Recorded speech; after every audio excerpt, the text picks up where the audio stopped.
মানুষ তো তখন আতঙ্ক, একটা কুটির ভিতরে যদি একটা মারামারি হয় তখন মানুষ আতঙ্ক না।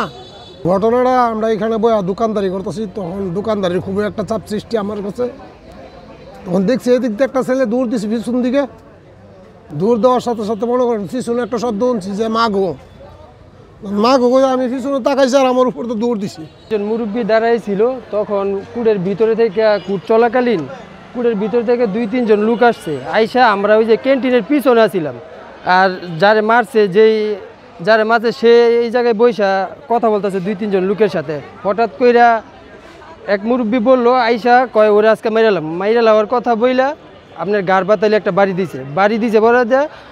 পরে আপনার উনি আবার দৌড় দেওয়ার পরে যাইতেছে আর বাইরে আসামি আপনার মনে করেন বাইরে ওই যে কুড়ের ভিতরে পড়ে গেছে, ওরা ওই দিক দিয়ে বাইরে গেছে আর কি। আসলে সকালে যে ঘটনা ঘটছে, যে ঘটনা আসলে আমরা দেখতে পাচ্ছি যে আদালতে যে অপ্রীতিকর ঘটনা এবং একজন মানুষকে গুরুতর জখম করার ঘটনা, এই ব্যাপারে আসলে আমি একজন আইনজীবী হিসাবে কোর্ট প্রাঙ্গণেও এই আসলে যে অবস্থা, এই অবস্থার আমি নিজে শঙ্কিত। হ্যাঁ, এবং এটা আমার কাছে মনে হচ্ছে যে আসলে এই কোর্ট প্রাঙ্গণেও এইরকম গুরুতর জখমের ঘটনা ঘটার ক্ষেত্রে এটা আসলে সত্যি আইন পরিস্থিতি আছে, এই পরিস্থিতির খুবই নিম্ন পর্যায়ে সেই হিসাবে আমার মনে হচ্ছে।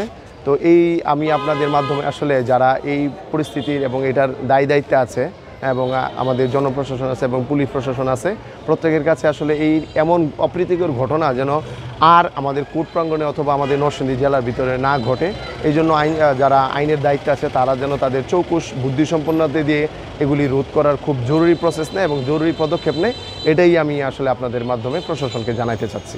এর ভিতরে আমরা কোর্ট চলাকালীন সময় আমরা বিভিন্ন কোর্টে কাজে ব্যস্ত, তো কোর্টের ভিতরে এই ধরনের অনাকাঙ্ক্ষিত ঘটনা আমরা পূর্বে কখনো দেখে নাই। ভবিষ্যতে যাতে এরকম ধরনের আর ঘটনা না ঘটে আমরা এটা রাষ্ট্রপক্ষের কাছে আমরা এটা জোরালোভাবে একটা বিনীত নিবেদন করছি।